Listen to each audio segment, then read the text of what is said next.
الحمدللہ وکفی والصلاة والسلام علی عبادہ الذین اصطفی خصوصاً علی افضلہم وخاتم النبیین محمد الامین وعلی آلہ وصحبہ اجمعین اما بعد فقد قال اللہ تبارک وتعالی کما ورد فی سورۃ الحجرات اعوذ باللہ من الشیطان الرجیم بسم اللہ الرحمن الرحیم قالت الاعراب آمنا قل لم تؤمنوا ولكن قولوا اسلمنا ولما يدخل الايمان في قلوبكم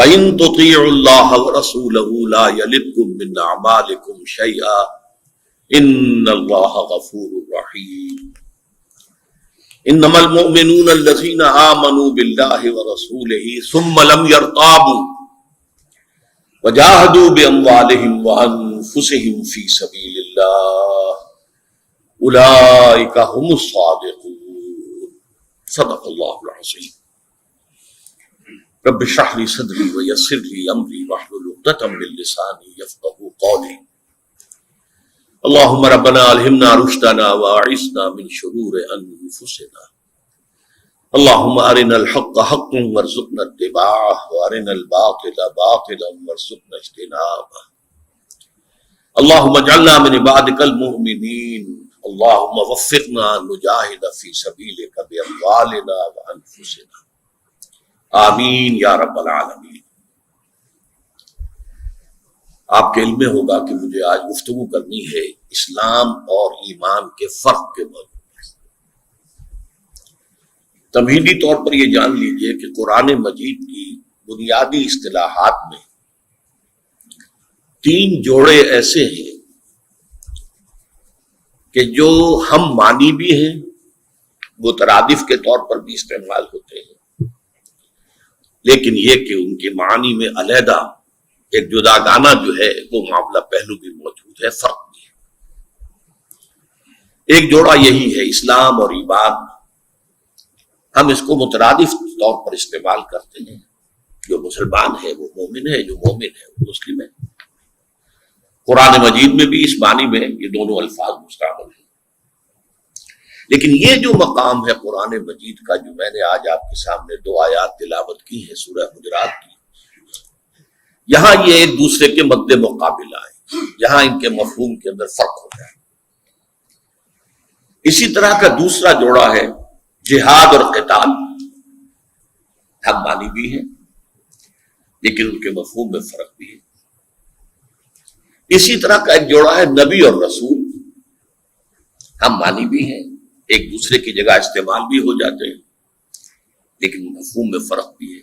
اس میں جو علماء کا ایک قاعدہ ہے وہ یہ ہے اذا اجتمع تفرق واذا تفرق اجتمع، جب یہ دونوں جوڑوں میں سے یہ دونوں جو ہیں ایک ہی جگہ پر آئیں گے تو ان کا مفہوم مختلف ہوگا۔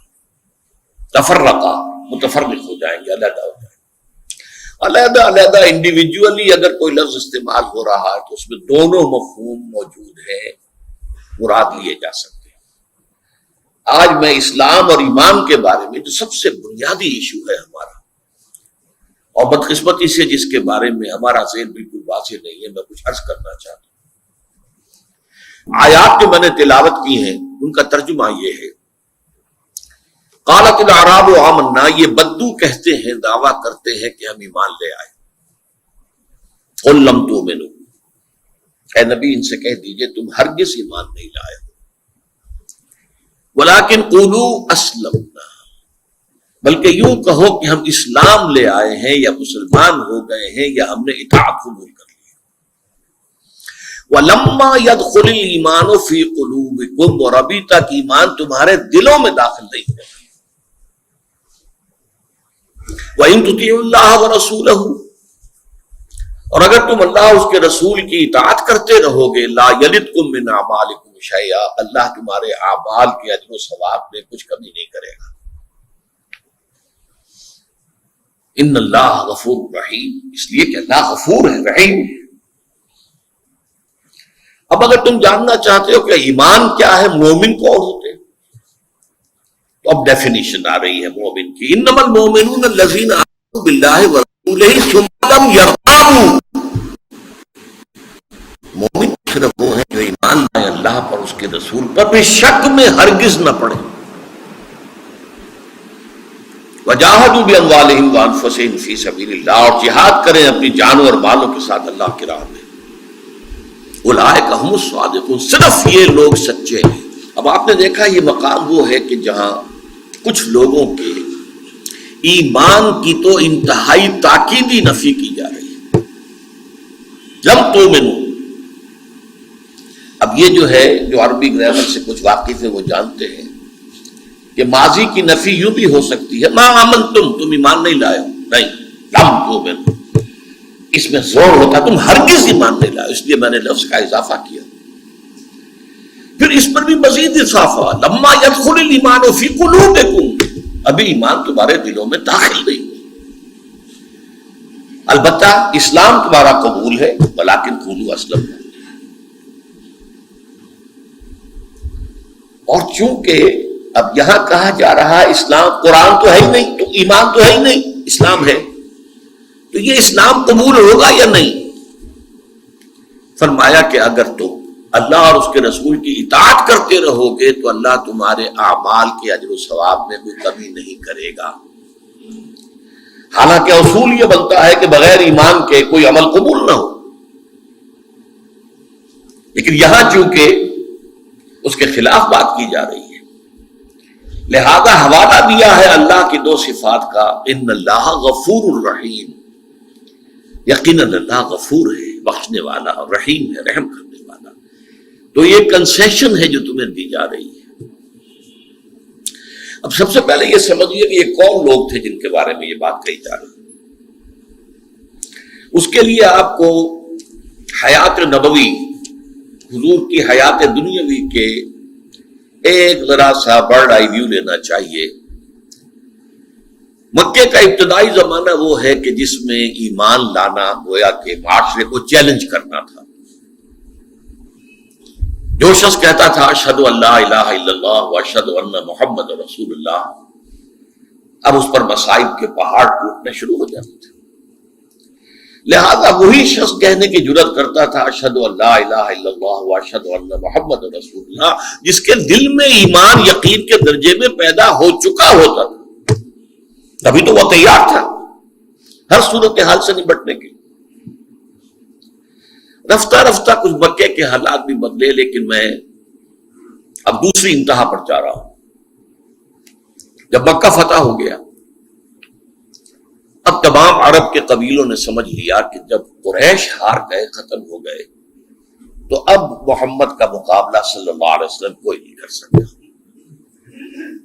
لہذا چلو اسلام لے آؤ. It's no use continuing resistance. اب فائدہ کیا ہوگا، ریزسٹ کر نہیں سکتے. لہذا جوک در جوک، قبیلہ در قبیلہ، وفد در وفد آنے شروع ہوئے اور وہ اسلام لے آئے. اسی کا نقشہ کھینچا گیا ہے نا، اذا جاء نصر اللہ والفتح ورأیت الناس يدخلون فی دین اللہ افواجا. جب اللہ کی مدد آ پہنچی اور فتح حاصل ہو گئی، اور آپ نے دیکھا کہ اب لوگ جوک در جوک، فوج در فوج اسلام میں داخل ہو. ظاہر بات ہے کہ ابتدا میں ایمان لانے والوں کی کیفیت ایمانی اور یہ اس دور میں ایمان لانے والوں کی کیفیت ایمانی میں زمین و آسمان کا فرق ہے. اب ویسے تو مدنی زندگی کے آغاز ہی میں ہو گیا تھا، ایمان لانے کا فوری طور پر کوئی مصیبت نہیں پڑتی تھی، اس لیے کہ حضور تو وہاں پر حاکم کی حیثیت سے داخل ہوئے، بے تاج بادشاہ. لیکن یہ بہت زیادہ نمایاں ہو گیا فتح مکہ کے بعد. اب اس کا تجزیہ کیجیے. جو لوگ بھی اس وقت ایمان لائے ہیں فتح مکہ کے بعد، ان کی قلبی کیفیات تین میں سے کوئی ایک ہو سکتی ہے. ایک یہ کہ ان کے دلوں میں واقعی ایمان بھی پیدا ہو گیا ہو، اس کی ہم نفی نہیں کر سکتے. ایک یہ آخری انتہا پہ لیفٹ سائڈ پر، یہ رائٹ سائڈ ہو گیا، لیفٹ سائڈ پر یہ کہ انہوں نے صرف وقتی طور پر سر نیچا کیا ہو، اس انتظار میں کہ پھر جب موقع آئے گا تو اٹھیں گے۔ یہ ہر انقلابی تحریک کے ساتھ ہوتا ہے کہ جب وہ تحریک کامیابی کے ساتھ ہمکنار ہوتی ہے تو اس کے کچھ مخالف جو ہیں وہ، جسے پنجابی میں آپ کہتے ہیں نیوی پانا، وہ سر جھکا دیتے ہیں اور پھر منتظر رہتے ہیں کہ کوئی وقت آئے مناسب کہ پھر ہم کھڑے ہوں۔ اب اس وقت تو ہم اس کے سوا کوئی چارہ کار نہیں پاتے کہ ہم جائیں اور اطاعت قبول کر لیں۔ یہ بدنیتی ہو گئی۔ مثبت طور پر ایمان بھی ہو سکتا تھا، منفی طور پر نفاق بھی ہو سکتا تھا کہ دھوکہ دینے ہی کے لیے ایمان لائے، لیکن ان دونوں کے بین بین ایبے ہو سکتا تھا۔ اب میں سمجھتا ہوں کہ بڑی تعداد ایسی لوگوں کی تھی جن کے نہ مثبت طور پر ایمان تھا، نہ منفی طور پر نفاق تھا، دل میں کچھ نہیں تھا، نہ ایمان نہ نفاق، صرف اسلام۔ انہوں نے اطاعت قبول کی، نہ کسی بدنیتی سے، نہ ہی وہ مثبت طور پر کسی یقین کے تحت۔ یہ درمیانی لوگ ہیں جن سے یہ خطاب ہو رہا ہے۔ اکثر لوگوں نے سمجھا ہے کہ یہاں پر بات منافقین سے ہو رہی ہے، یہ صحیح نہیں ہے، اس لیے کہ منافقین کا کوئی عمل قبول نہیں۔ یہاں کہا جا رہا ہے کہ اس حالت میں بھی کہ تمہارے دل میں ایمان نہیں ہے، اگر تم اطاعت کرتے رہو گے اللہ اور اس کے رسول کی تو اللہ تمہارے اعمال کو قبول کر لے گا، اس کے اندر کوئی کمی نہیں کرے گا، کیونکہ نفاق نہیں ہے، اگرچہ ایمان بھی نہیں۔ اس حالت میں اللہ تعالیٰ تمہارے اعمال کو قبول کر لے گا۔ اور اس سورہ مبارکہ کی آخری آیات کے اندر بات واضح کی ہے، اگر یہ اطاعت کرتے رہو گے تو ایمان پیدا ہو جائے گا، نیک نیتی سے اگر اطاعت کرتے رہو گے تو ایمان بھی پیدا ہو جائے گا۔ لیکن اس وقت کی جو صورتحال ہے اس کے بارے میں فرمایا کہ وَإِن تُطِيعُوا اللَّهَ وَرَسُولَهُ لَا يَلِتْكُم مِّنْ أَعْمَالِكُمْ شَيْئًا۔ اب یہ معاملہ ہے کہ جو انتہائی اہم ہے کہ ایمان کی مؤکد نفی کے ساتھ یہاں پر اسلام کو قبول کیا جائے، تو معلوم ہوا اسلام کچھ اور ہے، ایمان کچھ اور ہے۔ یہاں وہ اذا اجتمع تفرق، یہ ایک دوسرے کے مقابل آئے ہیں ایک ہی آیت میں، لہذا یہاں ان کا مفہوم ایک دوسرے سے جدا ہے۔ وہ جدا کیا ہے؟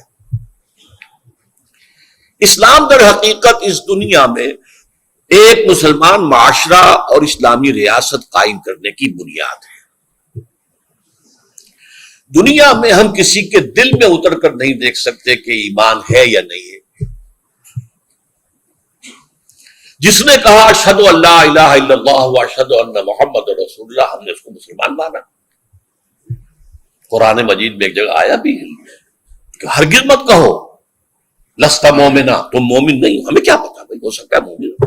لہذا دنیا میں سارا معاملہ جو ہے وہ شہادت کی بنیاد پر ہے۔ بھائی زبان سے کہہ رہا ہے، گواہی دے رہا ہے اشہد ان لا الہ الا اللہ واشہد ان محمد رسول اللہ صلی اللہ علیہ وسلم۔ لہذا ہم رد نہیں کر سکتے، الا یہ کہ وہ کوئی جرم کرے یا یہ کہ ثابت ہو جائے کہ یہ تو صرف دھوکہ دینے کے لیے ایمان لایا تھا، اصل میں تو یہ دشمن ملک کا جاسوس ہے۔ ایسا ہوتا رہا ہے، پاکستان کے سرحدی جو علاقے ہیں یہ پنجاب کے، ایسا بھی ہوا کوئی ہندو جاسوس بن کر آیا، اس نے ختنہ بھی کرائی، اس نے داڑھی بھی رکھی، اس نے نماز بھی یاد کی، اور کسی سرحدی گاؤں میں وہ امام رہا کئی سال تک۔ بعد میں کھلا انکشاف ہوا یہ تو جاسوس تھا کم وقت۔ تو یہ ہو سکتا، اس اعتبار سے جو دنیا کا معاملہ ہے وہ ایمان پر مبنی نہیں ہے، اسلام پر مبنی ہے، اور اسلام میں شہادت ہے، یقین قلبی نہیں ہے، ضروری نہیں ہے، ہو سکتا ہے ہو تو کیا کہہ رہے ہیں، نور علی نور، لیکن ہو سکتا ہے نہ ہو، ہم کون ہوتے ہیں کہنے والے؟ تو دنیا کا سارا معاملہ جو ہے وہ اسلام کی بنیاد پر ہے، اور اس کے ارکان کیا ہیں سب کو معلوم ہے، 5۔ بني الاسلام على خمس شہادت لا الہ الا اللہ وان محمد رسول اللہ وإقام الصلاة وإيتاء الزکاة وصوم رمضان وحج البیت من استطاع الیہ سبیلا عن عبد اللہ بن عمر رضی اللہ تعالی عنہما رواہ مسلم رحمہ اللہ. 5 چیزیں ہیں. کلمہ شہادت ہے یہاں، صرف ایمان کا لفظ نہیں آیا. ارکان اسلام میں ایمان شامل نہیں ہے. شہادت verbal testimony. I testify that there is no God except Allah and that Muhammad sallallahu alaihi wasallam is his messenger and servant. یہ ٹیسٹیفائی کیا، مسلمان ہو گئے. اب 4 عبادتیں ہیں جن کا التزام کرنا ہوگا. نماز ہے، زکوٰۃ ہے، روزہ ہے، حج ہے. یہ ارکان اسلام. لیکن ایمان کیا ہے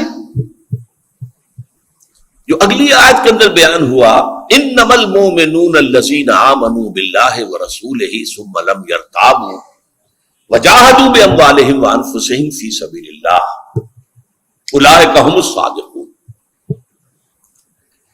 میں ایک بات آپ سے کہنی بھول گیا شروع میں کہ یہ جو 3 جوڑے ہیں جو میں نے گنوائے تھے، اسلام اور ایمان، جہاد اور قتال، نبی اور رسول، ان میں ایک نسبت تمام علماء تسلیم کرتے ہیں. اس جوڑے کا ایک فرد خاص ہے، ایک عام ہے. رسول تو خاص ہے، نبی عام ہے. ہر رسول تو نبی ہے، ہر نبی رسول نہیں ہے. قتال خاص ہے، جہاد عام ہے. قتال تو جہاد ہے، جہاد لازماً قتال نہیں ہے. اسلام عام ہے، ایمان خاص ہے. ہر مومن تو لازماً مسلم ہے، ہر مسلم مومن نہیں ہے. تو جو شخص مسلم بھی ہے پھر مومن بھی ہے، اس کے ہاں 5 ارکان تو موجود ہی رہیں گے نا. مسلم ہے وہ، بنی الاسلام علی خمس، اس کا اطلاق ہوگا. لیکن اس میں 2 ارکان کا اور اضافہ ہو جائے گا. وہ اضافی ارکان ہیں ایمان کے. یہ ہیں جو اس آیت میں آیا، آیت نمبر 15. اور کانٹیکسٹ کے اعتبار سے آپ سمجھ سکتے ہیں کہ یہ کتنا اہم مقام ہے کہ ایمان کی نفی مطلق مؤکد، لم تؤمنوا ولما يدخل الایمان فی قلوبکم، اس سے زیادہ تاکید ہو نہیں سکتی.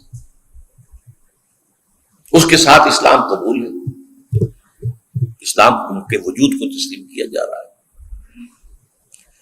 لیکن ہم نے ایمان کے ارکان کو نہیں سمجھا.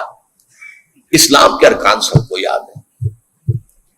اگر تعلیم الاسلام سے کہیں تو مفتی کفایت اللہ صاحب کے رسالے تھے، اگر آپ کی بھی تعلیم کا آغاز ہوا ہو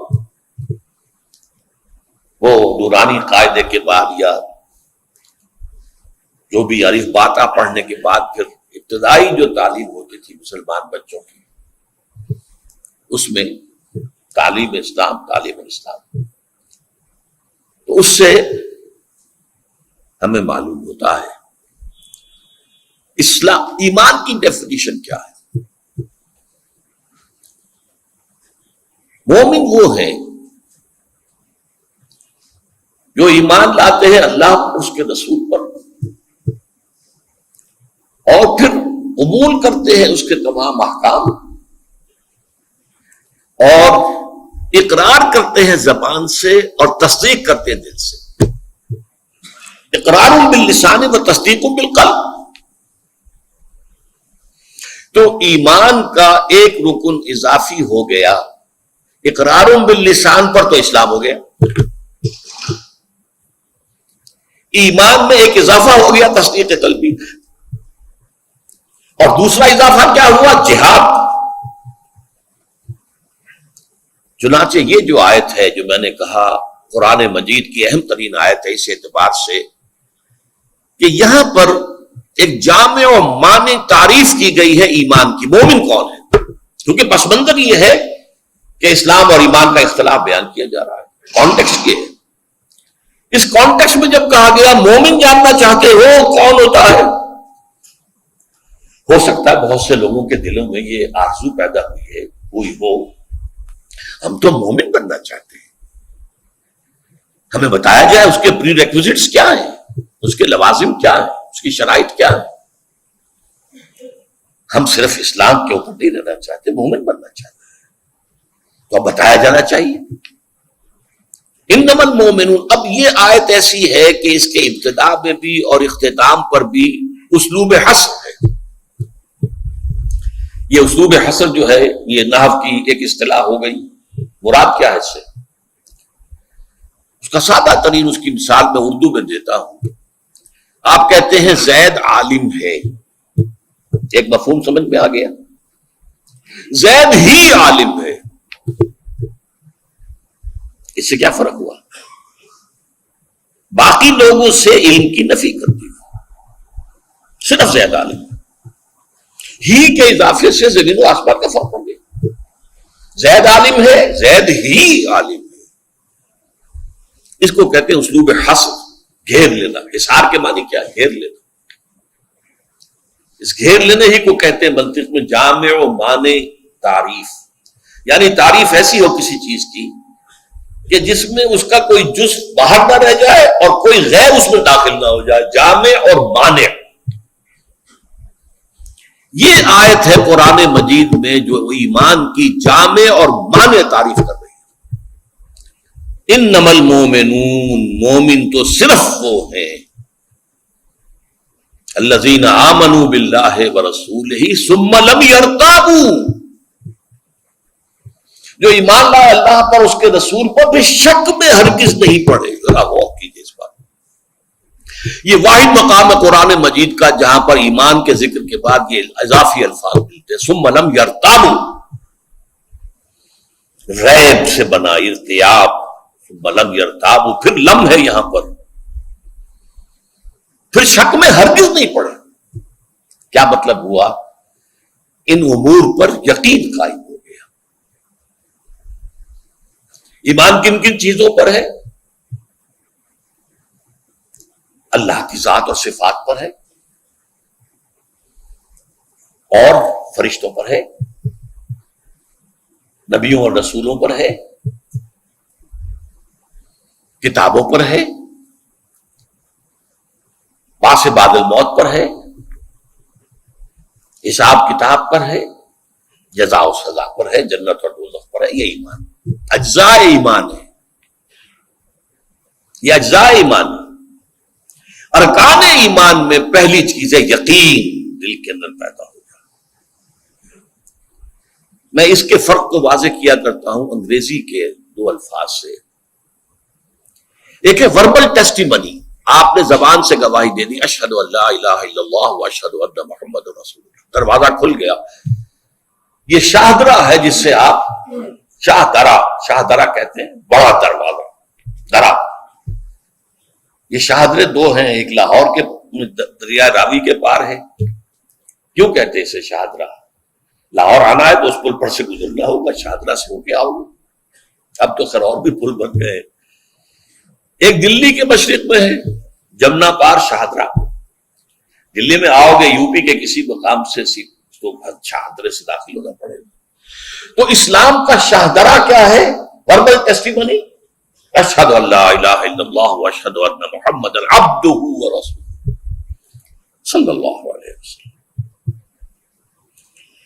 لیکن اس کا معاملہ یقین والا اگر معاملہ چاہتے ہو تو اس میں, اگر ایمان والا معاملہ چاہتے ہو, کوالیفائی کرنا چاہتے ہو ٹو بی اے مومن, پھر یقین دل میں ہونا چاہیے.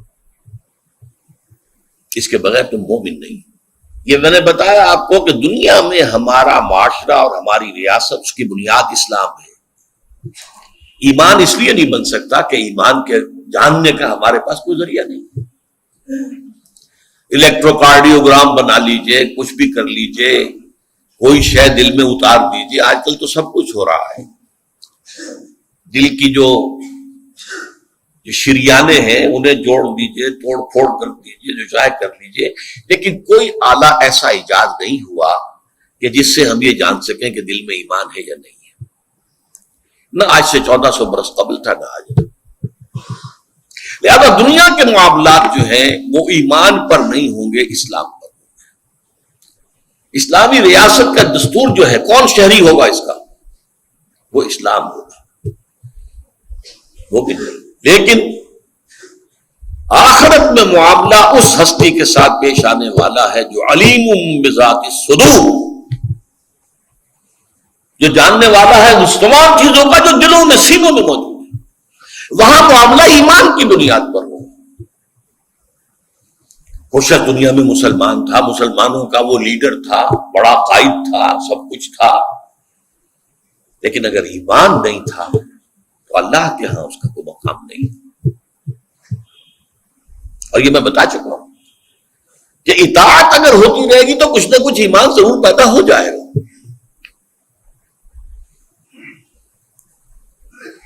اس لیے کہ ایمان پہلے آیا اور اسلام بعد میں، یہ تو ہوا ہے مکے کے شروع میں۔ یقین پہلے پیدا ہوا تب انہوں نے کہا اشہد ان لا الہ الا اللہ واشہد ان محمد رسول اللہ۔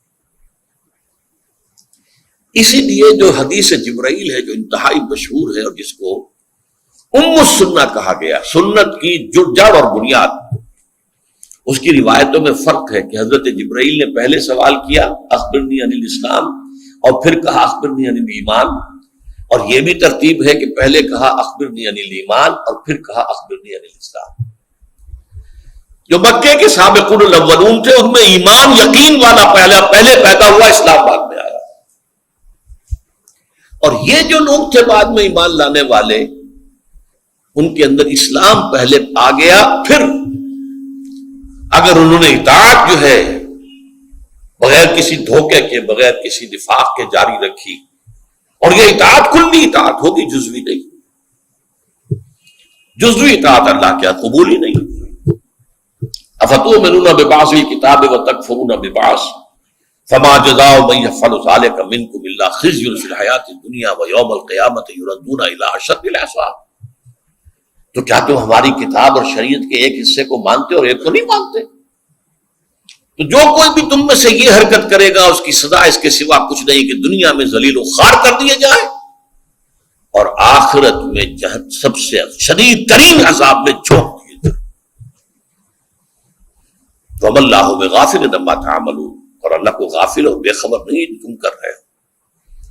اپنی داڑھیوں کی لمبائی سے اور اپنے حجوں کی تعداد سے تم اللہ کو دھوکہ نہیں دے سکتے، اسے معلوم ہے تم سودی کاروبار کرتے ہو، تمہارا کھانا حرام کا ہے، لیکن یہ اگر اطاعت کلی ہے تو ایمان پیدا ہو جائے۔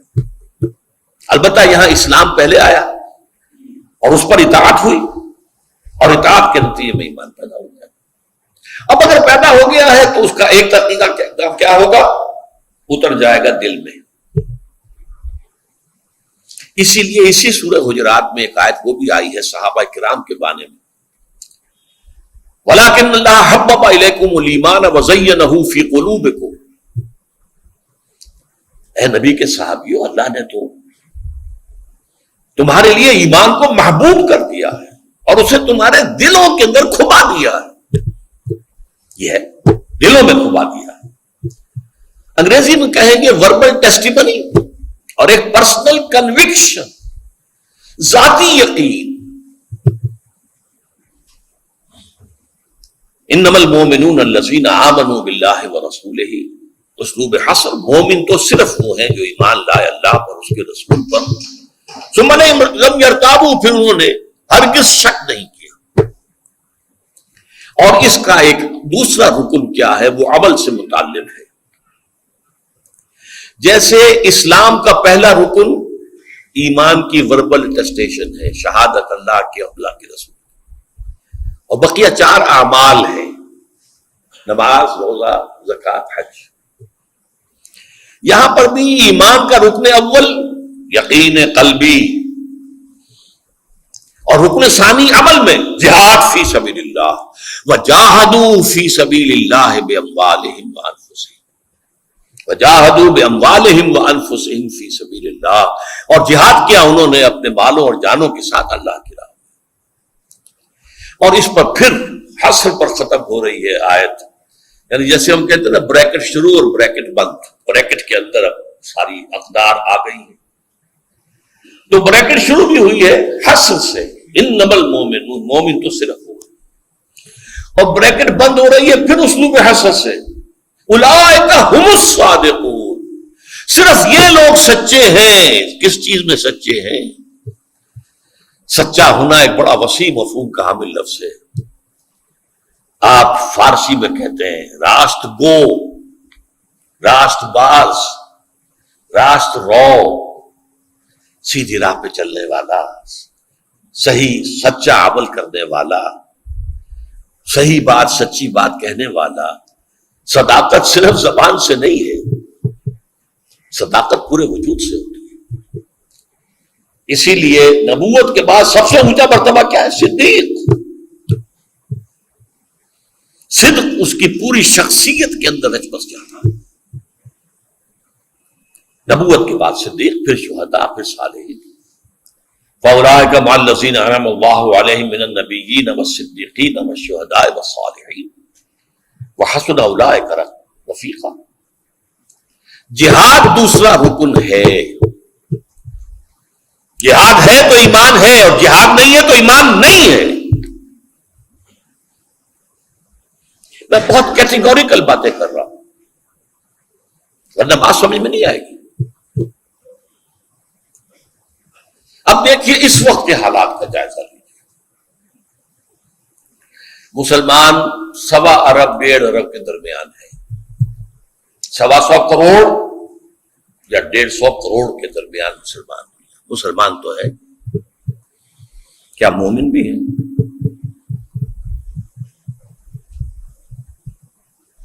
اگر ان میں اکثریت تو دور کی بات ہے، معتد بے تعداد میں بھی وہ مومن ہوتے تو یہ ذلت و رسوائی کبھی نہ ہوتی جو آج ہو رہی۔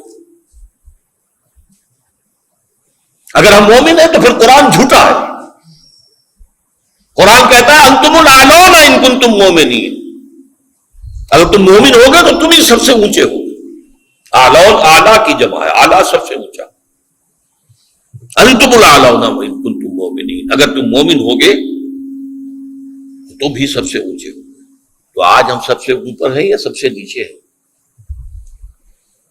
ضربت علیہم الذلۃ والمسکنہ، ذلت اور مسکنت ہم پر تھوپ دی گئی۔ اسلام تو ہمیں پیدائش کے طور پر مل جاتا ہے۔ جو کوئی خدا کا بندہ ہندو ہو، سکھ ہو، پارسی ہو، عیسائی ہو، ایمان لائے، اسلام لائے، تو اسلام لانے کی قیمت دینی پڑتی ہے۔ وہ اپنے خاندان سے کٹ گیا، اپنی برادری سے کٹ گیا، ہمیں تو کوئی قیمت دینی پڑی نہیں، پیدا ہو گئے اور موروثی طور پر ہمیں اسلام مل گیا۔ لیکن ایمان موروثی طور پر نہیں ملتا، ایمان حاصل کرنا پڑتا ہے۔ یہ ایک علیحدہ موضوع ہے، بہت اہم ہو جائے گا۔ لیکن صرف یقین قلبی نہیں، بلکہ اس کا جو مظہر عمل پہ ہوگا وہ جہاد ہے۔ اس مقام سے میں جو نتیجہ نکال رہا ہوں پھر سن لیجئے، جہاد ہے تو ایمان ہے، جہاد نہیں ہے تو ایمان نہیں۔ اس کی ایک اور مثال لے لیجئے سورہ صف سے۔ یا ایھا الذین آمنوا، اے ایمان کے دعوے داروں، میں ترجمہ یہاں کر رہا ہوں ایمان کے دعوے داروں کو۔ هل ادلکم علی تجارۃ تنجیکم من عذاب الیم، کیا میں تمہاری رہنمائی کروں ایسے کاروبار، ایسی تجارت کی طرف جو تمہیں عذاب علیم، دردناک عذاب، جہنم سے نجات دے دے؟ چاہتے ہو تو سن لو، تؤمنون باللہ ورسولہ، ایمان رکھو یا ایمان لاؤ اللہ پر اور اس کے رسول پر، وتجاہدون فی سبیل اللہ باموالکم وانفسکم، اور جہاد کرو اللہ کی راہ میں اپنے اموال اور اپنی جانوں کے ساتھ۔ ذالکم خیر لکم ان کنتم تعلمون، جان لو اگر تم علم رکھتے ہو تو یہی تمہارے حق میں بہتر ہے۔ اب ان دو آیتوں سے کیا نتیجہ نکلا؟ جہاد ہے تو جہنم سے چھٹکارا ہے، جہاد نہیں ہے تو جہنم سے چھٹکارا نہیں ہے۔ یہ محکمات ہیں، محکمات، قرآن کے محکمات۔ جہاد کا لفظ بنا ہے جوہد سے، جوہد کوشش. فارسی میں کیا کہتے ہیں؟ کوشش. انگریزی میں to strive for something. Strive اور جہاد یہ دو طرفہ عمل ہے. To struggle against something, اسے کہیں گے کشاکش. جیسے ٹگ آف وار جو ہوا کرتا تھا، رسا کشی. اس رسے کو ادھر سے ایک ٹیم کھینچ رہی ہے، ادھر سے ایک ٹیم کھینچ رہی ہے، کشاکش. تو جوہد سے جہاد بنا. سمجھ گیا اس بات کو؟ جہاد کا ترجمہ کشاکش فارسی میں، جبکہ جوہد کوشش. انگریزی جوہد کے معنی، جوہد کے لیے لفظ to strive for something, to strive for something, اور جہاد to struggle against something. اس کی ایک مثال اور لے لیجیے، قتل اور قتال. قتل یک طرفہ عمل ہے، آپ جا رہے تھے، کسی نے شوٹ کر لیا، آپ کے ہاتھ سان گمان میں بھی نہیں تھا کہ میرے ساتھ کیا ہونے والا. یہ قتل ہے. قتال کیا ہے؟ آمنے سامنے آ گئے، یہ اس کو قتل کرنا چاہتے، وہ ان کو قتل کرنا چاہتے. یہ قتال ہو گیا، جنگ.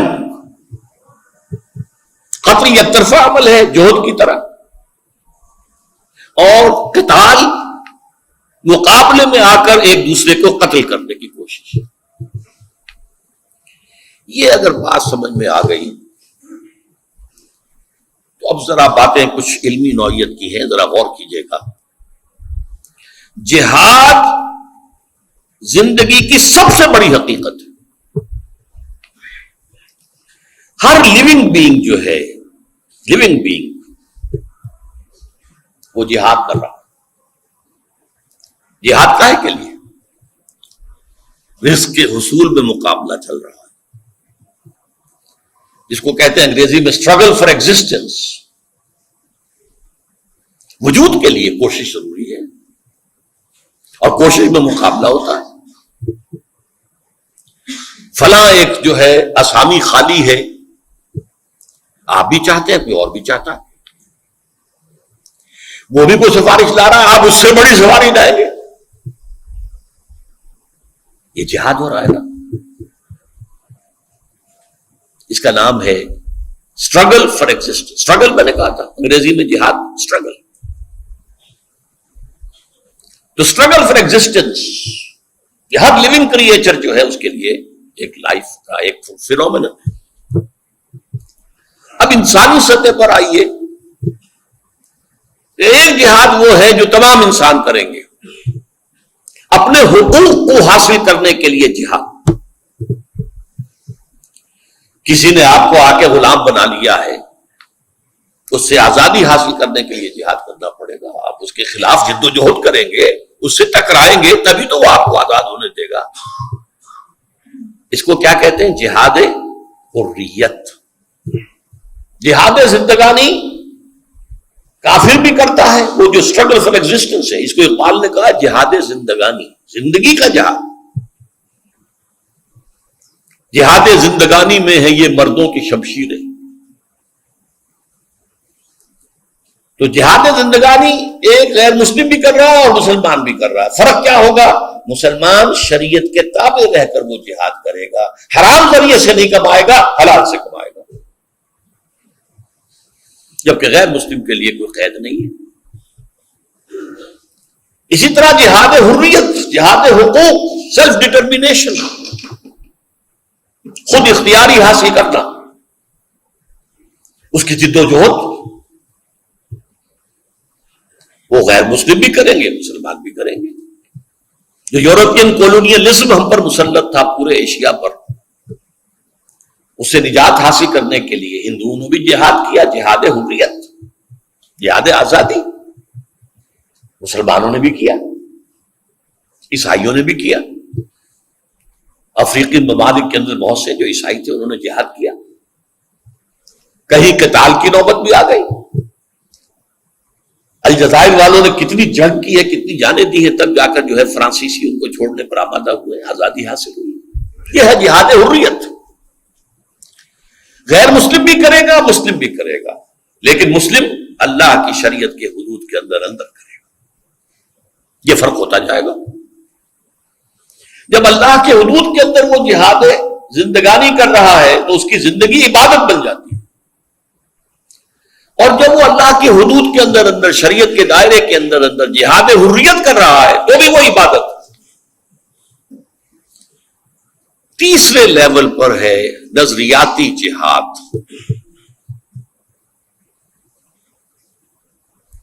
ایک ایمان ہے، ایک شرک ہے۔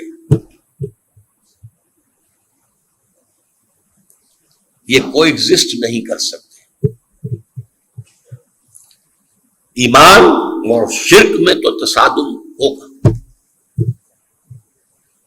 ایک مومن کوشش کرے گا کہ شرک ختم ہو جائے، مشرکانہ خیالات، مشرکانہ اوہام ختم ہو جائے، مادہ پرستی ختم ہو جائے، دنیا پرستی ختم ہو جائے، شہوت پرستی ختم ہو جائے، بت پرستی ختم ہو جائے، دولت پرستی ختم ہو جائے، غلط نظریات، غلط فلسفے یہ ختم ہو جائے۔ یہ اگلا لیول ہے۔ جیسے کہ کمیونسٹ کوشش کرتا تھا کہ مارکسزم پھیلے پھیلے پھیلے پھیلے تھا، اس لیے کہہ رہا ہوں کہ اب وہ ایک ماضی کا فینومینن بن گیا ہے۔ ویسے کہیں کہیں دنیا میں آج بھی موجود ہے، کیوبا میں آج بھی ہے، کچھ تھوڑی سی رمق اس کی ابھی چین میں بھی ہے، لیکن اصل میں جو اس کی جنم بھومی تھی رشیا اور USSR کو تو مر چکے، ختم۔ تو یہ ہے نظریاتی جہاد۔ یہ جہاد مسلمان جب کرے گا تو اس کا نام ہے دعوت اور تبلیغ۔ لیکن اس سے پہلے اللہ کا بندہ بننے کے لیے جو جہاد کرنا پڑے گا وہ نفس کے خلاف کرنا پڑے گا۔ ان النفس لامارۃ بالسوء، نفس تو کہتا ہے روزی لو، رشوت لو، کاہے کو تم ہاتھ روک رہے ہو، ابھی بڑا بچوں کی فیسیں دینی ہے، فلاں یہ کرنا، اس وقت تو نہیں ہے کچھ، لو اپنے نفس کے خلاف جہاد کرنا۔ اسی لیے حضور نے فرمایا ای الجہاد افضل یا رسول اللہ، پوچھا گیا آپ سے سب سے افضل جہاد کون سا ہے حضور؟ آپ نے فرمایا ان تجاہد نفسک فی طاعت اللہ، سب سے اونچا، سب سے افضل جہاد، اونچا نہیں افضل، سب سے اونچا جہاد قتال فی سبیل اللہ ہے، لیکن سب سے افضل جہاد اپنے نفس کے خلاف ہے کہ اسے اللہ کا مطیع بنا۔ افضل میں اعلیٰ میں فرق ہے۔ فرض کیجئے 100 منزلہ عمارت ہے، اس میں سب سے اہم پہلی منزل ہے، پہلی ہوگی تو دوسری، دوسری ہوگی تو تیسری، اوپر کا دار و مدار تو اس پہلی منزل پر ہے۔ سب سے اونچی 100ویں منزل ہوگی۔ تو اہمیت اور افضلیت میں جہاد، نفس کے خلاف جہاد، معاشرے کے خلاف جہاد۔ معاشرہ جا رہا ہے دنیا پرستی کے رخ پر، مادہ پرستی کے رخ پر، آپ جانا چاہتے ہیں خدا پرستی کے رخ پر۔ تصادم ہوگا کہ نہیں ہوگا؟ کشمکش کرنی پڑے گی۔ زمانہ باقنا سازت تو با زمانہ بے ساز۔ ایک طرز عمل یہ ہے کہ زمانہ تمہارے ساتھ سازگاری نہیں کر رہا ہے، تم زمانے کے ساتھ سازگاری کر لو، فرکشن ختم ہو جائے گی۔ اور ایک یہ ہے زمانہ باطنا سازت تو با زمانہ ستیز، زمانہ تمہارے ساتھ سازگار نہیں تو زمانے سے جنگ کرو، اپنے موقف کا ڈٹے رہو۔ آپ کو معلوم ہے کہ ایک طرف موب جا رہا ہے، ہجوم، اگر آپ بھی اسی طرف جا رہے ہیں تو آپ کو خود بخود وہ موب ہی دھکا دیتا ہوا لے جائے گا، اور اگر آپ اس کے خلاف چلنا چاہیں، وہ ادھر جا رہا ہے موب اور آپ ادھر آنا چاہتے ہیں، تو جو کچھ ہوتا ہے حج میں رمی جمارات پر وہ کیوں ہوتا ہے؟ ادھر سے آنے والے جو ہے وہ زور لگاتے ہیں، ادھر سے ریلا آتا پیچھے لے جاتا، زور لگا کر چل قدم آگے بڑھے، موت کا زور آیا اور پیچھے لے گیا۔ یہ کشاکش ہے، مسلسل کشاکش ہے معاشرے کے ساتھ۔ پھر تیسری ایک قوت ہے غیر مرئی، شیطان لعین اور اس کے ایجنٹ جو جنات میں سے ہیں، یہ تو غیر مرئی ہے، ہم دیکھ نہیں سکتے، لیکن اس کے انسانی ایجنٹ بھی ہیں، وہ ہمیں نظر آتے ہیں، جو بے حیائی پھیلانا چاہتے ہیں، جو کفر اور شرک کو عام کرنا چاہتے ہیں، جو اسلام کی بے قدری کرنا چاہتے ہیں۔ بہرحال جہاد پہلے لیول پر نفس کے خلاف، معاشرے کے خلاف، شیطان کے خلاف، دوسرے لیول پر دعوت، تبلیغ، اسلام کے نظریات کو پھیلانا، باطل نظریات کی نفی کرنا۔ جان لگے گی، وقت لگے گا، پہلے آپ دین سمجھیں گے تو آگے سمجھائیں گے اور پھیلائیں گے، قرآن پڑھیں گے تو آگے پڑھائیں گے، لہذا اس میں وقت بھی لگے گا، محنت بھی، صلاحیت بھی، قوت بھی، ٹائم بھی، سب کچھ ہوگا۔ آخری جہاد جو ہے وہ نظام کا جہاد ہے، یہ سب سے اونچا جہاد ہے۔ ایک نظام بادشاہی، ایک نظام جمہوری، اب جمہوری قوتیں زور لگا رہی ہیں کہ بادشاہی نظام ختم ہو جائے اور جمہوری نظام آ جائے، لیکن کیا آسانی سے آ جائے گا؟ یہ نظام کی کشاکش ہے، اس میں بھی غیر مسلم بھی ہے، مسلم بھی ہے۔ بادشاہ ایران جو بھاگا ہے تو اس وقت جب کہ 20,000 سے لے کر 30,000 تک ایرانیوں نے جانیں دے دی، تب بھاگا ہے۔ یہ نظام، حالانکہ وہ بھی شیعہ تھا، باقی نظام سب شیعہ تھے، مذہبی تو نہیں تھا کوئی اختلاف، نظام کا اختلاف تھا، بادشاہی نظام نہیں چاہیے۔ زار کی فوجوں کے خلاف بولشویکس جو کھڑے ہوئے، قربانیاں دی ہزاروں نے، وہ شہنشاہیت کے خلاف اور کمیونسٹ نظام قائم کیا۔ یہ ہے نظام کا ٹکراؤ، کمیونزم کا نظام بخلاف سرمایہ داری، جمہوریت کا نظام بخلاف بادشاہی اور شہنشاہیت، اسلام کا نظام بخلاف کفر، طاغوت۔ یہ قائم کرنے کی جدوجہد، یہ جہاد کی سب سے اونچی منزل ہے، اس لیے کہ اس میں جان دینے کا مرحلہ بھی آتا ہے۔ نفس جہاد میں آپ کا جان تو نہیں جائے گی نا، معاشرے سے جہاد میں بھی بس یہ ہے کہ آپ لکو بن جائیں گے، آپ کو دقیانوسی کہا جائے گا، دوسرے لوگ غوث الخیال اپنے آپ کو کہیں گے، بس یہی ہوگا۔ شیطان سے بھی جنگ میں جان نہیں جاتی، دعوت و تبلیغ میں بھی جان جانے کا اندیشہ نہیں ہے۔ نظام بدلنے میں جانیں دینی پڑیں گی، تب نظام بدلے۔ اسلام کا نظام آیا اور شرک کا نظام ختم ہوا، صحابہ کرام نے سینکڑوں کی تعداد میں جانیں دی ہیں، تب ہوا۔ یہ جہاد کی، قتال فی سبیل اللہ جہاد کی بلند ترین منزل ہے۔ اب یہاں جہاد قتال میں بدل گیا، قتال تو جہاد ہے، جہاد ہی پر تو ہے۔ سب سے پہلی منزل تو نفس کے خلاف جہاد تھا کہ نہیں؟ تو یہ جو ہے قتال فی سبیل اللہ اس کے بعد آئے،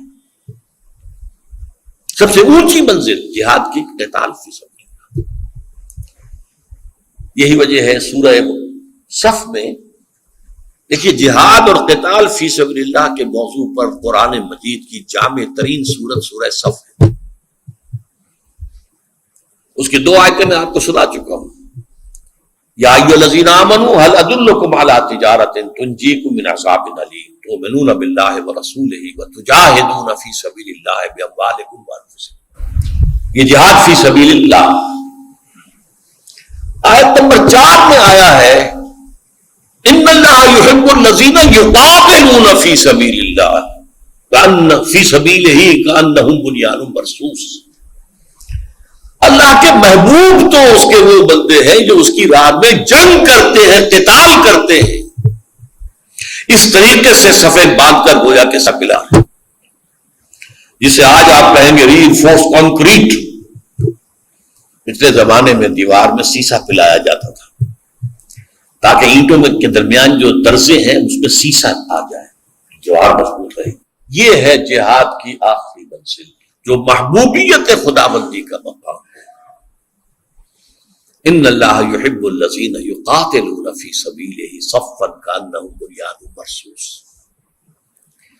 اللہ کو محبوب تو ہے اپنے وہ بندے جو قتال کرتے ہیں اس کے راستے میں، ایسے صفیں باندھ کر کے جیسے سیسا پلائی ہوئی دیوار ہے، ان میں کو رکھنا ڈالنا ممکن نہیں۔ اب اس جہاد کی جو آخری منزل ہے، نظام کو بدلنے کی ضرورت ہے۔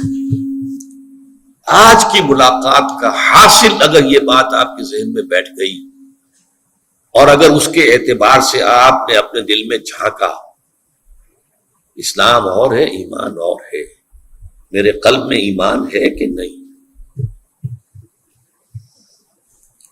یہ میں آپ کے بارے میں نہیں کہہ سکتا، آپ میرے بارے میں نہیں کہہ سکتے، لیکن ہر شخص جو ہے وہ کتنے پانی میں ہے اسے خود معلوم ہے۔ بل الانسان علی نفسہ بصیرہ،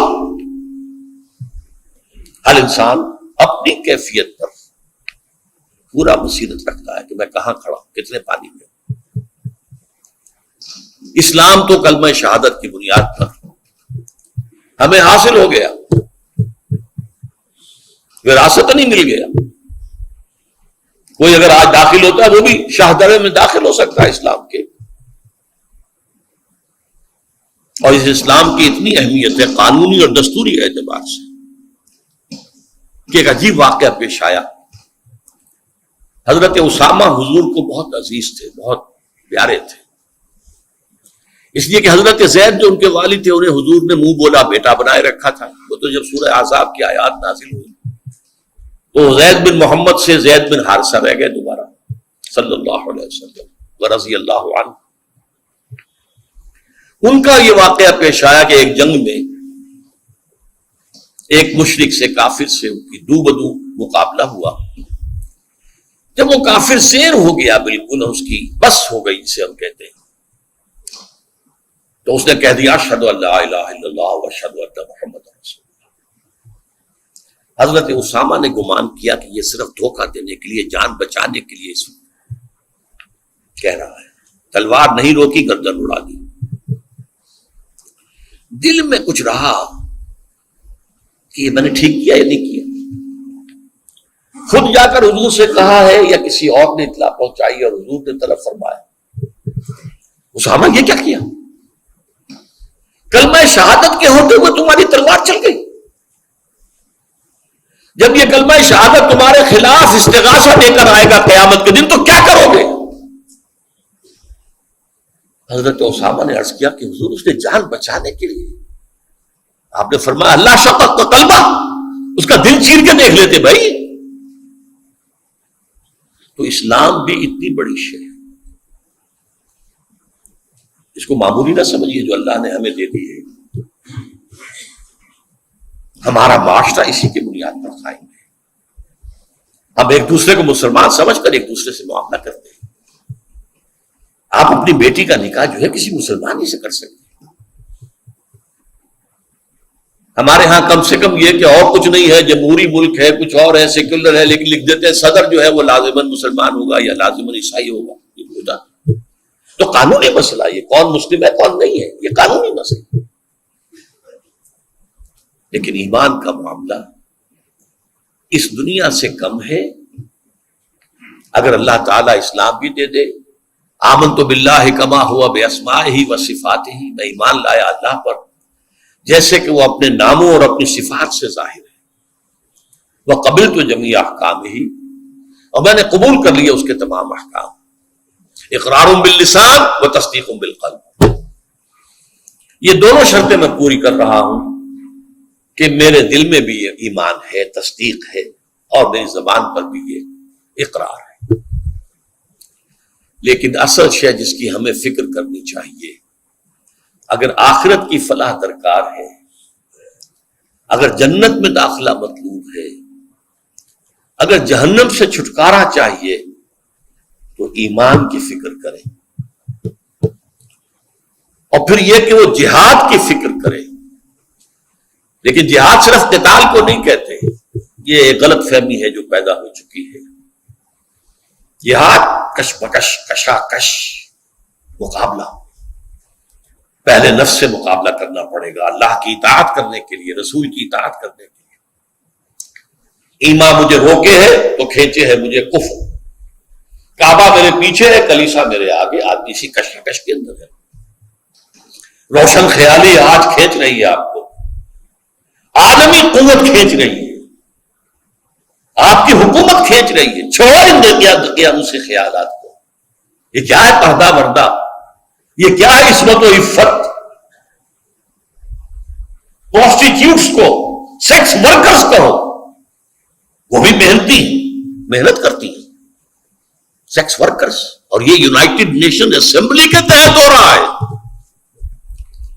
بہرحال یہ کشاکش جو ہے اللہ اور اس کے رسول کی اطاعت کے لیے بھی درکار ہے، یہ کشاکش کفر اور شرک کے خاتمے کے لیے بھی درکار ہے، یہ کشاکش اللہ کے نظام کو قائم کرنے کے لیے بھی درکار ہے.